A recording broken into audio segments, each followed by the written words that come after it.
মৰমৰ ছাত্ৰ-ছাত্ৰীসকল আশা কৰিছো তোমালোক সকলোৰে খুবেই ভাল সো ছাত্ৰ-ছাত্ৰীসকল আমি যেহেতু প্ৰজ্ঞান বৃত্তি পৰীক্ষাৰ বাবে প্ৰস্তুতি চলাই আছো আৰু আমি ইতিমধ্যে তোমালোকৰ গণিত বিষয় ইংৰাজী বিষয় অসমীয়া বিষয় পৰিবেশ আৰু সাধাৰণ জ্ঞানৰ বহুতো দৰকাৰী প্ৰশ্ন তোমালোকলৈ আগবঢ়াইছো তোমালোকে যদি ভিডিঅসমূহ চাব বিচাৰা এই ভিডিঅৰ ডেসক্ৰিপচন বক্সতে লিংকসমূহ পাবা লিংকসমূহত ক্লিক কৰি পেলাই ভিডিঅসমূহ চাব পাৰিবা আজি আমি এই ভিডিঅত আলোচনা কৰিম তোমালোকৰ পৰিবেশ বিষয়টোৰ পৰা এটা অতি গুৰুত্বপূৰ্ণ বিষয় হৈছে জীৱ আৰু পৰিবেশ তোমালোকৰ যি দ্বিতীয় লেসন হয় পাঠ 2 এই পাঠটোৰ আমি কেইটামান অতি গুৰুত্বপূৰ্ণ প্ৰশ্ন তোমালোকলৈ আগবঢ়াম অৰ্থাৎ আমি আলোচনা কৰিম প্ৰশ্নসমূহৰ উত্তৰ আসলতে কেনেকুৱা হ'ব কি হ'ব কিয় হ'ব ঠিক আছে সকলো কথা তোমালোকে জানিব পাৰিবা সো তোমালোকে ভিডিঅৰ শেষলৈকে মনোযোগেৰে চাবা আৰু তোমালোকে প্ৰজ্ঞান বৃত্তি পৰীক্ষা বুলিয়ে নহয় যিকোনো ধৰণৰ কম্পিটিটিভ এক্সাম অৰ্থাৎ প্ৰতিযোগিতামূলক পৰীক্ষাৰ বাবে তোমালোকে এই ভিডিঅটো চালে তোমালোকৰ কাৰণে উপকাৰ হ'ব ঠিক আছে সো আমি অকমানো দেৰি নকৰাকৈ আৰম্ভ কৰো প্ৰথম প্ৰশ্ন তোমালোকে দেখিবলৈ পাইছা কৈছে যে উদ্ভিদে নিজৰ আহাৰ নিজে প্ৰস্তুত কৰি লোৱা প্ৰক্ৰিয়াটো কি বুলি কোৱা হয় ইয়াৰ উত্তৰটো হৈছে শালুক সংশ্লেষণ ঠিক আছে শালুক সংশ্লেষণ উদ্ভিদে যে নিজেই নিজৰ আহাৰ প্ৰস্তুত কৰে এটা প্ৰক্ৰিয়াৰ মাজেৰে ঠিক আছে আমি যেনেকৈ আমি খাদ্য বনাওতে আমি ঢেৰ কিবা কিবি কৰিব লাগে ভাত বনাব লাগে শাক-পাচলি আনিব লাগে কাটিব লাগে ভাজিব লাগে ইত্যাদি ধৰণৰ বহুত কাম কৰিব নালাগে জানো ঠিক তেনেকৈ উদ্ভিদেও নিজৰ আহাৰ প্ৰস্তুত কৰিবলৈ যাওঁতে কিছুমান কাম কৰিবলগীয়া হয় সেইটোকে প্ৰক্ৰিয়া বুলি কোৱা হয় আৰু সেই প্ৰক্ৰিয়াটোৰ নাম হৈছে শালুক সংশ্লেষণ ঠিক আছে ইয়াত তোমালোকে মনত ৰাখিবা শালুক মানে হৈছে পোহৰ ঠিক আছে সো পোহৰৰ উপস্থিতিত উদ্ভিদে খাদ্য প্ৰস্তুত কৰে পোহৰৰ উপস্থিতিত কেনেকৈ খাদ্য প্ৰস্তুত কৰে মই অকমান কৈ দিছো তোমালোকক মনোযোগেৰে শুনা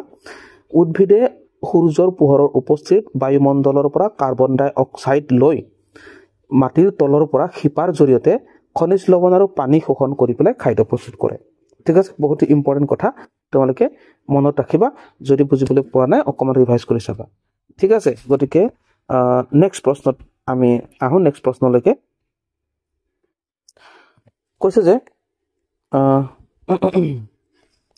আহাৰ প্ৰস্তুত কৰিবলৈ গছে বায়ুৰ পৰা কি গেছ গ্ৰহণ কৰে ইয়াৰ উত্তৰটো মই ইতিমধ্যে তোমালোকক কৈছিলোই ইয়াৰ উত্তৰটো হৈছে কাৰ্বন ডাই অক্সাইড বায়ুমণ্ডলৰ পৰা উদ্ভিদে কাৰ্বন ডাই অক্সাইড গেছ লৈ পেলাই আহাৰ প্ৰস্তুত কৰে ঠিক আছে নেক্সট আহিলে কৈছে যে শালুক সংশ্লেষণ প্ৰক্ৰিয়াত তলৰ কোন কেইটা অজৈবিক উপাদানৰ ব্যৱহাৰ হয় সো ইয়াত অপচন কেইটা দিয়া আছে চাই লওঁ কি কি দিয়া আছে বায়ু দিয়া আছে ৰাসায়নিক সাৰ দিয়া আছে সৌৰ শক্তি দিয়া আছে আৰু পানী দিয়া আছে এই কেইটানো কি বস্তু তোমালোকে গম পাইছাই চাগে যে বায়ুটো জানাই আমি উশাহ নিশাহত বায়ু লৈ থাকো ৰাসায়নিক সাৰ মানে আমি যে খেতি পথাৰত যে লগাও যিবিলাক সাৰ মানুহে প্ৰস্তুত কৰে ঠিক আছে এই সাৰবোৰ মানুহে বনাই লয় তাৰপিছত সৌৰ শক্তি মানে সূৰ্যৰ পৰা পোৱা যিটো শক্তি এয়া হৈছে সৌৰ শক্তি আৰু পানী তোমালোকে জানাই আৰু গতিকে এই সকলোবিলাকৰ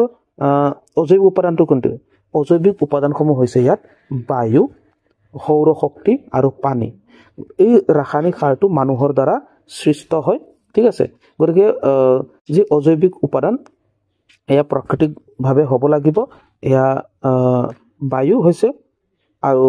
সৌৰ শক্তি হৈছে পানী গতিকে ইয়াৰ উত্তৰটো আমি কি পালো ইয়াৰ উত্তৰটো পালো অপচন গ টু বিৰ বাদে আটাইকেইটা এ চি আৰু ডি ওকে নেক্সট আহিলে উদ্ভিদক কিয় উৎপাদক বুলি কোৱা হয় ঠিক আছে উদ্ভিদক কিয় উৎপাদক বুলি কোৱা হয় ইম্পৰ্টেন্ট প্ৰশ্ন বহুত দৰকাৰী কথা উদ্ভিদক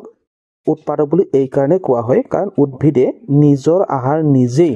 তৈয়াৰ কৰি লয় অৰ্থাৎ উদ্ভিদে নিজেই নিজৰ আহাৰ উৎপাদন কৰে সেইকাৰণে উদ্ভিদক উৎপাদক বুলি কোৱা হয় এটো মনত ৰাখিবা তোমালোকে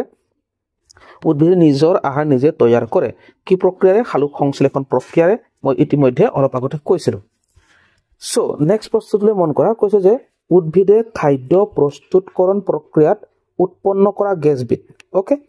গেছ উদ্ভিদে খাদ্য প্ৰস্তুত কৰোতে এবিধ গেছ উৎপন্ন কৰে এই গেছবিধৰ নাম কি এই গেছবিধৰ নাম হৈছে অক্সিজেন গেছ ঠিক আছে অক্সিজেন গেছ আমি ক'ত ব্যৱহাৰ কৰো তোমালোকে জানানে অক্সিজেন গেছ আমি উশাহত ব্যৱহাৰ কৰোঁ আমি যেতিয়া উশাহ লওঁ যে এই উশাহ লওঁতে অক্সিজেন গেছটো আমি লওঁ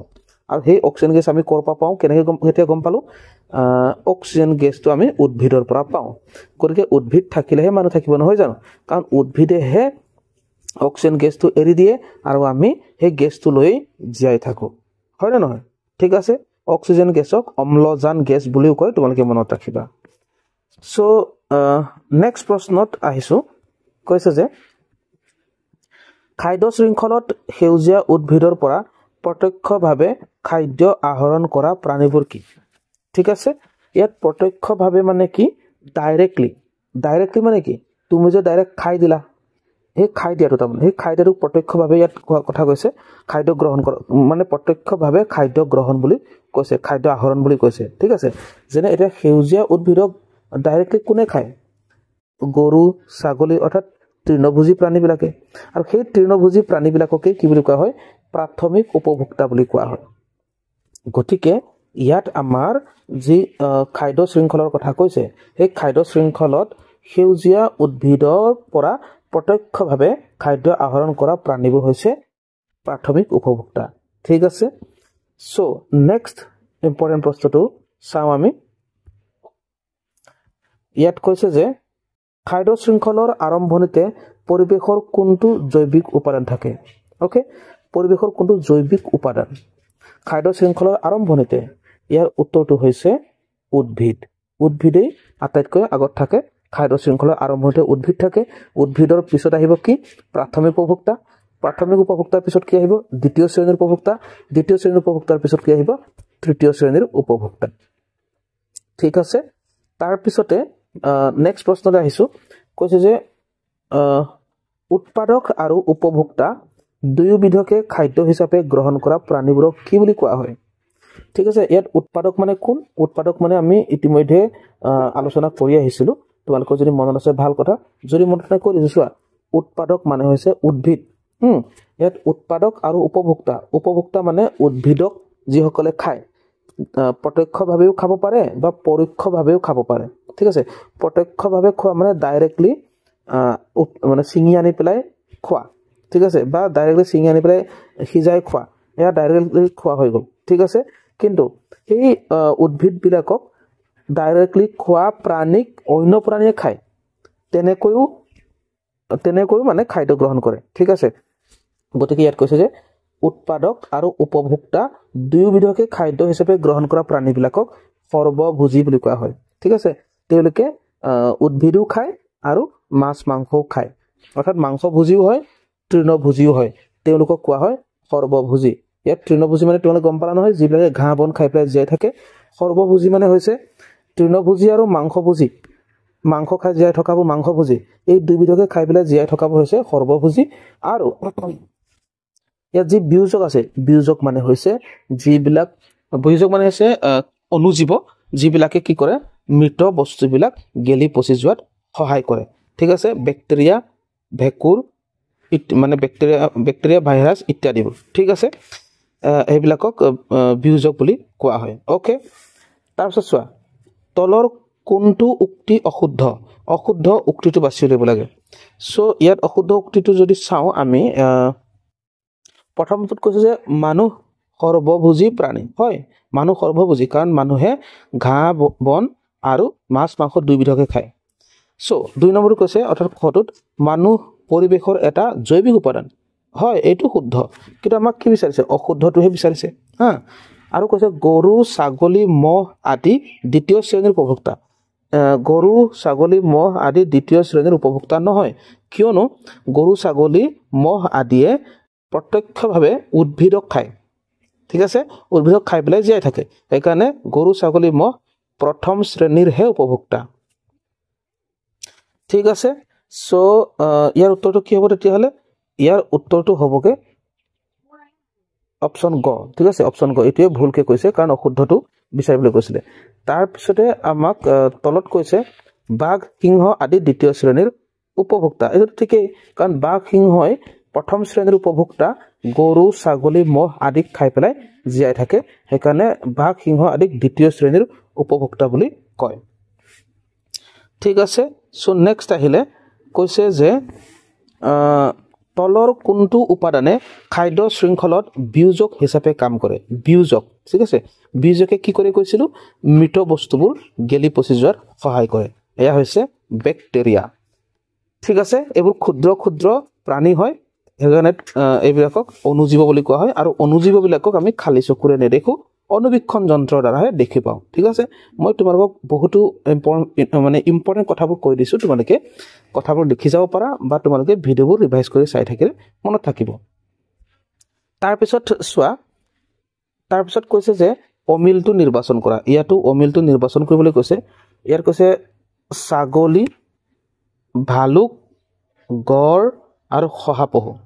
ঠিক আছে ইয়াতে ছাগলী হৈছে তৃণভোজী গড় তৃণভোজী কাৰণ ঘাঁহ বন খায় না শহাপহু ঘাঁহ খায় তৃণভোজী ভালুক কিন্তু তৃণভোজী নহয় ভালুক মাংসভোজী ঠিক আছে সেইকাৰণে ভালুকটো অমিল হৈ গ'ল সো বুজি পাৰিলা নেক্সট আহিলে জৈৱিক আৰু অজৈৱিক উপাদানসমূহৰ পৰস্পৰ নিৰ্ভৰশীলতাৰ ফলত কি হয় পৰিস্থিতি তন্ত্ৰ ঠিক আছে পৰিস্থিতি তন্ত্ৰ হ'বলৈ হলে তাত কি থাকিব লাগিব জৈৱিক আৰু অজৈৱিক উপাদান থাকিব লাগিব তেতিয়াহে এটা পৰিস্থিতি তন্ত্ৰ গঠন হয় অপচন গটো শুদ্ধ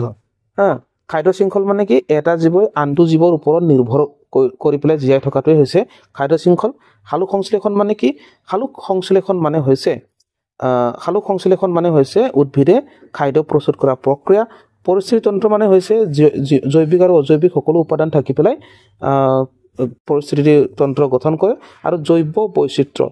কোনো এটা এলেকাত কোনো এটা ক্ষেত্ৰত যিবিলাক জীৱ কেনেকৈ জীয়াই আছে কি মাধ্যমেৰে জীয়াই আছে সেইটো হৈছে এহঁতৰ জৈৱ বৈচিত্ৰ্য ঠিক আছে নেক্সট আহিলে কৈছে অমিলটো বাছি উলিওৱা ইয়াতো অমিলটোকে বাছি উলিয়াবলৈ কৈছে সো অমিলটো যদি বাছি ইয়াৰ কৈছে পৰুৱা ওকে পৰুৱা ভাইৰাছ ব্যাকটেৰিয়া ভেকুৰ সো ইয়াত পৰুৱা হৈছে বেলেগ কাৰণ ভাইৰাছ ব্যাকটেৰিয়া ভেকুৰ আদিক বিয়োজক বুলি কোৱা হয় ঠিক আছে বিয়োজক কেলে এহেঁতি মৃত গেলা পচা বস্তুবিলাকক কি কৰে মানে মৃত গেলা পচা বস্তুবিলাক মাটিৰ লগত মিহলি যোৱাৰ সহায় কৰে অৰ্থাৎ মৃত বস্তুবিলাকক গেলি পচি যোৱাৰ সহায় কৰে তেনেকৈ দুই ধৰণে ক'ব পাৰা ওকে কিন্তু পৰুৱাইটো সেইটো কাম নকৰে না পৰুৱাবোৰ বেলেগ আৰু এটা কথা পৰুৱাবোৰ আকাৰটো অকমান ডাঙৰ ওকে সো নেক্সট আহিলে ইয়াত কৈছে যে খাদ্য শৃংখলৰ প্ৰক্ৰিয়াটো হ'ল এটা এইটো এটা কি হয় প্ৰাকৃতিক ঘটনা খাদ্য শৃংখলৰ প্ৰক্ৰিয়াটো এটা প্ৰাকৃতিক ঘটনা এইটো এটা জীৱই আন এটা জীৱৰ ওপৰত নিৰ্ভৰ কৰি পেলাই জীয়াই থাকে ঠিক আছে তাৰ পিছতে আহিলে তলৰ কোনটো পৰিস্থিতি তন্ত্ৰৰ উদাহৰণ নহয় তাত জৈৱ আৰু অজৈৱ দুটা উপাদানে থাকিব লাগিব এইটোহে পৰিস্থিতি তন্ত্ৰৰ উদাহৰণ হ'ব গতিকে ইয়াত আহিলে ঘাঁহনি শস্য পথাৰ খেলপথাৰ অৰণ্য গতিকে এই খেলপথাৰটো পৰিস্থিতি তন্ত্ৰৰ উদাহৰণ নহয় ওকে নেক্সট আহিলে যে ইয়াত কৈছে পৰিৱেশত পৰিস্থিতি তন্ত্ৰৰ যিকোনো এটা উপাদানৰ সাল সলনি ঘটিলে কি হ'ব ঠিক আছে বহুত এটা ইম্পৰ্টেন্ট প্ৰশ্ন হয় যদি পৰিৱেশত পৰিস্থিতি তন্ত্ৰৰ যিকোনো এটা উপাদানৰ সাল সলনি ঘটে তেতিয়া কি হ'ব আন উপাদানসমূহ প্ৰভাৱিত হ'ব ঠিক আছে কি হ'ব আন উপাদানসমূহ প্ৰভাৱিত হ'ব ইয়াৰ পিছত পৰিস্থিতি তন্ত্ৰৰ ওপৰত কোনো প্ৰভাৱ নপৰে প্ৰভাৱটো পৰিবই ঠিক আছে পৰিস্থিতি তন্ত্ৰ অধিক শক্তিশালী হ'ব এনেকুৱা নহয় আৰু উপাদানসমূহ সম্পূৰ্ণৰূপে নোহোৱা হৈ যাব এনেকুৱাও নহয় গতিকে হ'ব কি আন উপাদানসমূহ প্ৰভাৱিত হ'ব ওকে সো নেক্সট আহিলে কৈছে যে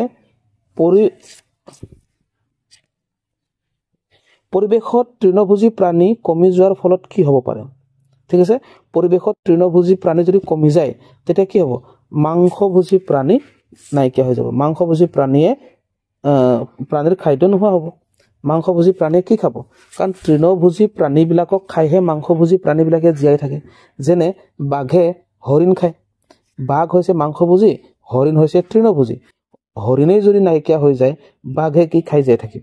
ঠিক আছে গতিকে মাংসভোজী প্ৰাণীৰ খাদ্য নোহোৱা হ'ব ওকে সো নেক্সট ইয়াত কৈছে পৰিস্থিতি তন্ত্ৰৰ ক্ষেত্ৰত তলৰ কোনটো উক্তি অশুদ্ধ ঠিক আছে ইয়াতে কৈছে পৰিস্থিতি তন্ত্ৰৰ উপাদানবোৰ পৰস্পৰৰ ওপৰত নিৰ্ভৰশীল আসলে এটো শুদ্ধটো বিচাৰিছে আসলে পৰিস্থিতি তন্ত্ৰৰ ক্ষেত্ৰত তলৰ কোনটো উক্তি শুদ্ধ বুলি কৈছে ঠিক আছে শুদ্ধটো বিচাৰিব লাগে সো প্ৰথম উক্তিটোত কি কৈছিলে প্ৰথম উক্তিটোত কৈছিলে যে প্ৰতিটো উপাদান ইটো হিতুৰ পৰা স্বতন্ত্ৰটো নহয় প্ৰতিটো উপাদান এটা আনটোৰ লগত জড়িত মই প্ৰথমবাৰ কৈ আহিছো এটাই আনটোৰ ওপৰত নিৰ্ভৰশীল কৰি পেলাই জীয়াই থাকে পৰিস্থিতি তন্ত্ৰত কিন্তু ইয়াতটো কি বুলি কৈ দিলে স্বতন্ত্ৰ বুলি কৈ দিলে স্বতন্ত্ৰ মানে কি কোনো এটাই আনটোৰ ওপৰত নিৰ্ভৰ নকৰে নিজে নিজে মানে চলি থাকে হেতু কৈছে পৰিস্থিতি তন্ত্ৰটো এনেকে নহয় এটাই আনটোৰ ওপৰত নিৰ্ভৰশীল হ'বই লাগিব ইয়াত কৈছে পৰিস্থিতি তন্ত্ৰৰ উপাদানবোৰ পৰস্পৰৰ ওপৰত নিৰ্ভৰশীল হয় জৈৱিক উপাদানবিলাকে অজৈৱিকৰ লগত অজৈৱিকবিলাকে জৈৱিকৰ লগত তেনেকৈ নিৰ্ভৰশীল কৰি যায় থাকে আকৌ ইয়াত কৈছে গটোত তৃণভোজী প্ৰাণীৰ জনসংখ্যাৰ পৰিৱৰ্তনৰ ফলত আমিষ লোক প্ৰভাৱিত নহয় সো আমিষ লোক প্ৰভাৱিত হ'বই ঠিক আছে কিয়নো তৃণভোজী প্ৰাণী জনসংখ্যাৰ পৰিৱৰ্তনৰ ফলত আমিষ লোকৰ প্ৰভাৱিত নহয় বুলি কৈছে তো মানে নোহোৱা কথাই নাই হ'বই ওকে সো নেক্সট মাংসভোজী প্ৰাণীবোৰে উদ্ভিদৰ ওপৰত নিৰ্ভৰ নকৰে মাংসভোজী প্ৰাণীয়ে উদ্ভিদৰ ওপৰত নিৰ্ভৰ কৰে নে নকৰে কৰে ইয়াত তোমালোকে নকৰে বুলি ভাবিব পাৰা কিয় নকৰে বুলি ভাবিবা পাৰা কাৰণ মাংসভোজী প্ৰাণীয়ে উদ্ভিদ নাখায় হয় উদ্ভিদ নাখায় কিন্তু উদ্ভিদ খোৱা প্ৰাণীক খায় না মাংসভোজী প্ৰাণীয়ে উদ্ভিদ খোৱা প্ৰাণীকহে খায় উদ্ভিদ যদি নাথাকে উদ্ভিদ খোৱা প্ৰাণী ক'ৰ পৰা ওলাব আৰু উদ্ভিদ খোৱা প্ৰাণী যদি নোলায় তেতিয়াহলে মাংসভোজী ক'ৰ পৰা থাকিব মাংসভোজী প্ৰাণী গতিকে এটো আমাৰ বাক্যটো শুদ্ধ হোৱা নাই ঠিক আছে মানে মাংসভোজী প্ৰাণীও উদ্ভিদৰ ওপৰত নিৰ্ভৰ কৰে এটো পৰোক্ষভাৱে নিৰ্ভৰ কৰে বুলি কয় প্ৰত্যক্ষভাৱে বুলি নকয় পৰোক্ষভাৱে নিৰ্ভৰ কৰে ওকে জেনক নিৰ্ভৰ কৰে না নেক্সট আহিলে ইয়াত কৈছে যে পৰিবেশৰ উপাদানবোৰৰ মাজত ভাৰসাম্য ৰক্ষা কৰাটো কিয় গুৰুত্বপূৰ্ণ ঠিক আছে কিয়নো প্ৰতিটো জীৱৰ বাবে পৰ্যাপ্ত পৰিমাণৰ খাদ্য সুনিশ্চিত কৰিবলৈ তেতিয়াহে সকলোবোৰ প্ৰাণী সমভাৱে জীয়াই থাকিব পাৰিব ঠিক আছে গতিকে ছাত্ৰ ছাত্ৰীসকল আমি আজি এই ভিডিঅ'ত এইকেইটা প্ৰশ্ন তোমালোকৰ আগবঢ়ালো আশা কৰিছো তোমালোকে ধুনীয়াকৈ বুজিব পাৰিছা তথাপিতো যদি বুজিবৰ কাৰণে অসুবিধা যদি পোৱা ভিডিঅ'টো ৰিভাইজ কৰি চাবা বা তোমালোকে কমেন্ট কৰি জনাবা কমেন্ট বক্সত গৈ ঠিক আছে আমি আজি ইমানতে সামৰিছো পিছৰ ভিডিঅ'সমূহ পাবৰ কাৰণে চেনেলটো সাবস্ক্ৰাইব কৰি ৰাখিবা